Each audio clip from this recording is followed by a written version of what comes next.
हर एक कंप्यूटर को एक मदरबोर्ड की ज़रूरत होती है और हर एक मदरबोर्ड को एक सीपीयू की, जिसका फुल फॉर्म होता है सेंट्रल प्रोसेसिंग यूनिट। यही डिटरमाइन करता है कि आपका सिस्टम कितना फास्ट चलेगा, कितना डाटा ये एक्सेस कर सकता है, एक साथ में प्रोसेस कर सकता है। तो आज के इस वीडियो में हम लोग यही बात करेंगे कि किस तरह हम लोग अपने बजट में सबसे बेस्ट प्रोसेसर खरीद सकते हैं। तो वीडियो को आगे तक देखिए। मैं बलराम महतो और आप देख रहे हैं इंटरनेट ज्ञान।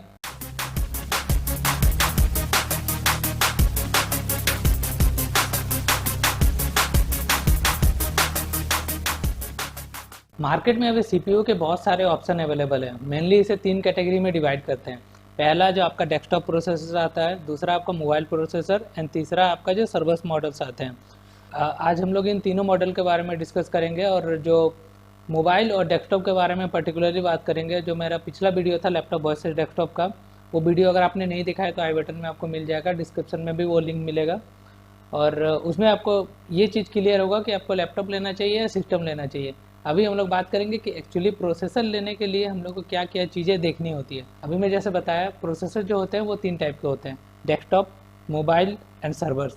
ओके, तो आपने डिसाइड कर लिया है कि मुझे कौन सा लेना है। सर्वर जनरली कोई लेता नहीं है। अगर आप ये मेरा वीडियो देख रहे हो तो आप पर्टिकुलरली सर्वर प्रोसेसर तो नहीं लेने वाले हो। तो बात बची सिर्फ डेस्कटॉप और मोबाइल प्रोसेसर्स के बारे में। तो आज जो हम लोग बात करेंगे यही 2 मॉडल्स में देखेंगे कि इधर ये डेस्कटॉप प्रोसेसर है या फिर लैपटॉप प्रोसेसर है, बट वो प्रोसेसर सेलेक्ट करने के पीछे आपको क्या क्या चीज़ें देखनी होंगी।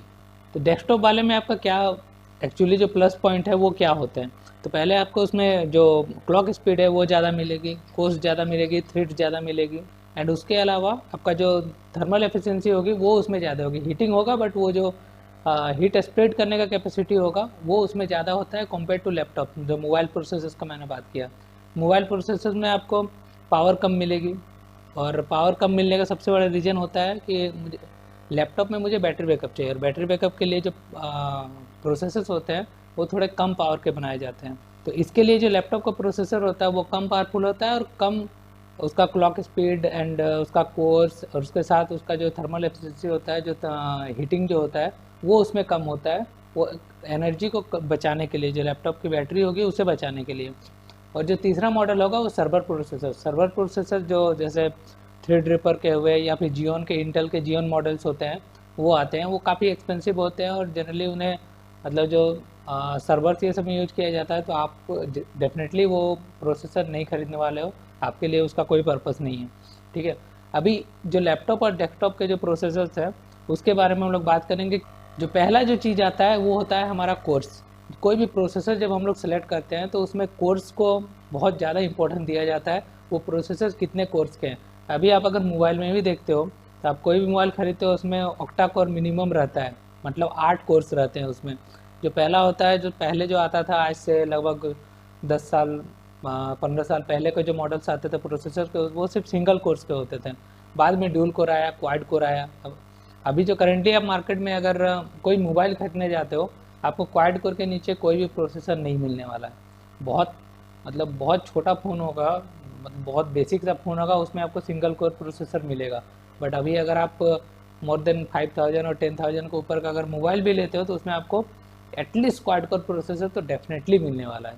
ठीक है, तो हम लोग अभी मोबाइल की बात नहीं करने वाले हैं, हम लोग बात करने वाले हैं कंप्यूटर के बारे में, लैपटॉप के बारे में। ठीक है, तो पहला जो हमारा टॉपिक आता है वो होता है कोर्स। कोई भी प्रोसेसर जब हम लोग खरीदते हैं तो हम लोग देखेंगे उस बजट रेंज में हमें कौन सा प्रोसेसर मिल रहा है और हमें उसमें कितने कोर्स मिल रहे हैं। कोर्स का क्या फंडा होता है, तो कोर्स का मतलब आप समझ लो कि आपका दिमाग ज़्यादा है। अगर एक दिमाग है तो आप एक साथ एक ही काम कर सकते हो, लेकिन आपका अगर 4 दिमाग है तो आप 4 टास्क को एक साथ कर सकते हो। तो ये कोर्स होने का फ़ायदा होता है।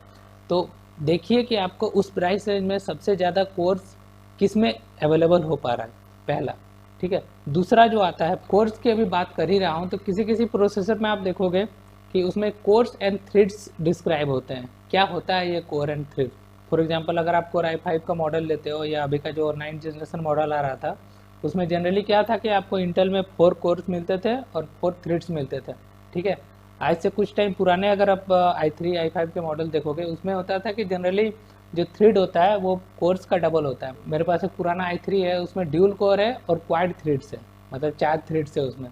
तो एक्चुअली ये क्या होता है, तो जो कोर्स है वो एक्चुअली फिजिकल कोर्स होता है और जो थ्रेड्स होता है बहुत सारे एप्लीकेशंस ऐसे होते हैं जो थ्रेड्स को as a separate core determine करते हैं। जनरली जब आप गेम खेलोगे या बहुत सारे एप्लीकेशन जब प्ले करोगे तो उसमें लिखा हुआ रहता है आपको मिनिमम क्वाड कोर का प्रोसेसर चाहिए। आप देखोगे वो सेम गेम आपका ड्यूल कोर जो प्रोसेसर है उसमें भी चल जाता है।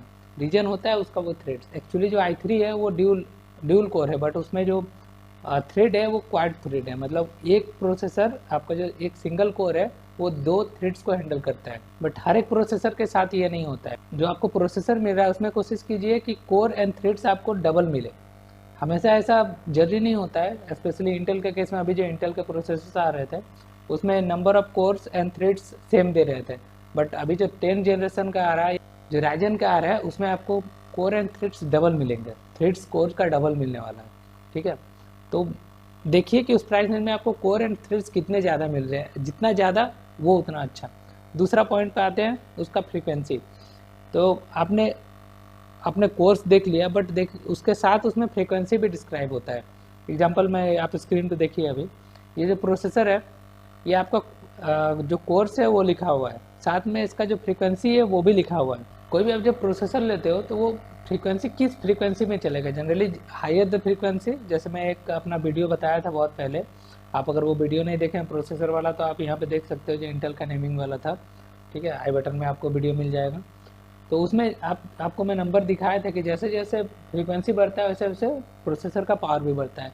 तो सेम है, जैसे बहुत पुराना मॉडल आप देखोगे तो उसमें 1.2 गीगाहर्ट्ज़ 1.8 गीगाहर्ट्ज़ का प्रोसेसर आता था, बट अभी इंटेल उस लेवल को क्रॉस कर चुका है। अभी जो इंटेल का कोर i9 है वो 5.3 गीगाहर्ट्ज़ तक का क्लॉक हो सकता है, जबकि जो एक्चुअली जो कॉम्पिटिशन्स होते हैं इंटेल के प्रोसेसर को उन्होंने 7 गीगाहर्ट्ज़ तक की क्लॉक किया हुआ है। तो हमने बात कर ली कोर्स एंड क्लॉक स्पीड के बारे में। अब हम लोग जब प्रोसेसर एक्चुअली जब सिलेक्ट करेंगे तो उसका सॉकेट देखेंगे। सॉकेट क्या है, जब आप कोई भी प्रोसेसर खरीदते हो वो जिस प्लेस में बैठता है, अब मदरबोर्ड का इस इमेज में देखिए, ये जो सेंटर वाला पार्ट है यहाँ पे वो प्रोसेसर बैठता है, ओके। तो ये इसको बोलते हैं उसका सॉकेट। वो सॉकेट और प्रोसेसर दोनों आपस में मैच होने चाहिए। आप ऐसा नहीं है कि आप जैसे सिंपली टीवी का जो 3 पिन प्लग है और 2 पिन प्लग है आप दोनों को साथ में कनेक्ट नहीं कर सकते हो। दोनों का सॉकेट सेम होना चाहिए, सॉकेट एंड आपका प्लग दोनों मैच होना चाहिए, तो ही आपका करंट फ्लो होगा एंड आपका जो वर्किंग है वो होगा। सेम प्रोसेसर्स में भी होता है। अब प्रोसेसर का अगर आप कंफ्यूजन है कि कौन सा सॉकेट कौन सा प्रोसेसर के साथ मैच करता है, कोई भी प्रोसेसर जब सिलेक्ट करते हो तो उसमें उसका जो सॉकेट नंबर है वो लिखा रहता है। जनरली अभी जो मोस्ट पॉपुलर जो आ रहे हैं, जो 9 जनरेशन 10 जनरेशन का जो प्रोसेसर है, अगर इंटेल का होगा तो LGA 1151, और अगर वो AMD का प्रोसेसर है तो या तो वो A3 प्लस का होगा या AM4 का होगा। AM4 जो अभी राइजन के प्रोसेसर्स आ रहे हैं वो सारे के सारे AM4 मदरबोर्ड्स के साथ आ रहे हैं। इंटेल पहले हर 2 जनरेशन के बाद अपना जो सॉकेट नंबर है वो चेंज कर दिया करता था। तो प्रोसेसर सेलेक्ट करने के पहले उसका सॉकेट नंबर देख लेंगे, ताकि आपका जो मदरबोर्ड खरीदोगे वो मदरबोर्ड और मदरबोर्ड का सॉकेट एंड आपका जो प्रोसेसर है उसका सॉकेट दोनों मैच होना चाहिए, तो ही वो दोनों सेट होंगे। अब बात करते हैं प्रोसेसर्स का ग्राफिक्स के बारे में। अगर आप गेमिंग कर रहे हो, ओके, तो आप एक एक्स्ट्रा GPU जरूर लगाओगे। GPU क्या होता है आपको उसके बारे में नहीं पता है तो मेरा वीडियो लास्ट वाला जो पार्ट्स ऑफ कंप्यूटर है वो वाला वीडियो देखिए, और फिर भी समझ में नहीं आता तो कमेंट बॉक्स में कमेंट कीजिए, मैं रिप्लाई करूँगा, ओके। उसके लिए आप मेरा चैनल सब्सक्राइब भी कर लीजिए। मैंने डेडिकेटेड ग्राफिक्स तो मैंने बताया था पार्ट्स ऑफ द कंप्यूटर में। सिमिलरली CPU में भी एक ग्राफिक्स आता है, उसको बोलते हैं IGPU, integrated graphics unit, okay. तो जो काम आपका एक्चुअली ग्राफिक कार्ड करता है वही काम आपका CPU भी करता है, बट उतनी बेहतर तरीके से नहीं करता है। आप समझ के रखो कि आप कोई सब्जेक्ट पढ़ रहे हो, ठीक है, और एक कोई टीचर है स्पेशली कोई एक सब्जेक्ट का, ओके, और एक कोई टीचर है वो सारा कुछ पढ़ा रहा है, तो कौन सा टीचर ज़्यादा बेहतर होगा? जो स्पेशली एक स्पेशल सब्जेक्ट को पर्टिकुलरली पढ़ा रहा है, बिकॉज वो उसका काम ही वही है, तो वो सारी चीज़ें उसके वो स्पेशली उस चीज़ के लिए, तो वो डेफिनेटली ज़्यादा बेहतर होगा। सिमिलरली जो डेडिकेटेड GPU होता है वो IGPU से हर तरीके से ज़्यादा बेहतर होता है। बट इन केस अगर आप बहुत बेसिक काम कर रहे हो और आप नहीं चाहते हो कि मैं डेडिकेटेड GPU, जो मैं बोला था कि आप डेडिकेटेड GPU के ऊपर आप मतलब 2000 4000 10,000 20,000 एक्स्ट्रा एक्सपेंड करो, तो फिर आपको कोई ज़रूरत नहीं है। आप जो इंटीग्रेटेड जो ग्राफिक्स आता है वो भी आप ले सकते हो। तो जब आप प्रोसेसर खरीदते हो जनरली जो इंटेल का होता है उसमें इंटेल HD ग्राफिक्स आता है, और अगर आप AMD का खरीद रहे हो, AMD का जो राइजन सीरीज है, तो राइजन में आपको अगर नॉर्मल राइजन खरीदे तो आपको ग्राफिक कार्ड लेना कंपलसरी हो जाता है, बिकॉज उसमें ग्राफिक्स होता नहीं है। और अगर उसका जो ग्राफिक वाला मॉडल आता है, जो जी प्रोसेसर के बाद में जी लगा हुआ रहता है, जैसे आप अभी स्क्रीन पे देखिए, तो जो जी वाला मॉडल है उसमें आप चाहो तो बिना ग्राफिक कार्ड के भी वो काफ़ी भेगा ग्राफिक्स आता है, भेगा 8 और भेगा 11, तो काफ़ी पावरफुल है, आप उसमें गेमिंग तक कर सकते हो जो AMD के जो प्रोसेसर्स आते हैं। बट इंटेल में ऐसा नहीं, इंटेल का जो इंटेल एचडी ग्राफिक्स है वो बहुत बेसिक होता है। आप मतलब 2011 के बाद का कोई भी गेम उसमें खेल नहीं सकते हो, बहुत फ्रेम ड्रॉप बहुत ज़्यादा होगा। प्रोसेसर सेलेक्ट करते वक्त ये भी डिसाइड कर लीजिए कि आपको इंटीग्रेटेड ग्राफिक्स चाहिए या नहीं चाहिए। अगर चाहिए तो इंटीग्रेटेड ग्राफिक्स के साथ जाइए, और नहीं तो आपका जो डेडिकेटेड ग्राफिक कार्ड है वो लगा लीजिए, जो कि मैं सजेस्ट करता हूँ कि हर कोई एटलीस्ट कोई भी डेडिकेटेड ग्राफिक कार्ड लगाना, बिकॉज वो ज़्यादा अच्छा होता है आपका इंटीग्रेटेड ग्राफिक्स से। आपका जो सबसे सस्ता वाला जो 710 है जो एनवीडिया का, वो भी आपको लगभग 2-2.5 हज़ार में मिल जाता है। परफॉर्मेंस जो जीपीयू का परफॉर्मेंस है वो ज़्यादा अच्छा मिलता है कंपेयर टू आपका iGPU। ओके, तीसरा बात करते हैं उसका थर्मल डिज़ाइन। कोई भी प्रोसेसर, जैसे मैं बोला कि लैपटॉप में बैटरी बचाने के लिए उसका जो थर्मल डिज़ाइन है वो कम कर दिया जाता है। जनरली जो लैपटॉप के प्रोसेसर होते हैं वो 15 वाट या 20 वाट के अराउंड पावर कंज्यूम करते हैं, बट जो कंप्यूटर का जो प्रोसेसर होता है वो अप टू 95, अभी जो अगर आप थ्रेडरिपर ये सब लेते हो तो वो उससे भी ज़्यादा 100-200 वाट से भी ज़्यादा पावर कंज्यूम करते हैं। बट हम लोग अभी वो सर्वर प्रोसेसर के बारे में बात नहीं कर रहे हैं, हम लोग बस डेस्कटॉप और लैपटॉप वाला के बारे में बात कर रहे थे। तो जो डेस्कटॉप वाला है वो आपका 65, अगर आप मिनिमम i3 भी लेते हो तो 65 वाट का पावर कंज्यूम करता है, तो उसमें हीटिंग ज़्यादा होती है। जैसे जैसे वो पावर बढ़ता है, जैसे आप i5 या i9 लेते हो तो उसमें 95 वाट तक का पावर कंजप्शन होता है एक सिंगल प्रोसेसर में। ओके, उतने सारे उसमें काम होते हैं उसके लिए, तो वो हीटिंग भी उतना ज़्यादा होता है। तो आपको वो चीज़ भी माइंड में रखना है कि आपका जो थर्मल डिज़ाइन वो कितने के है। क्यों?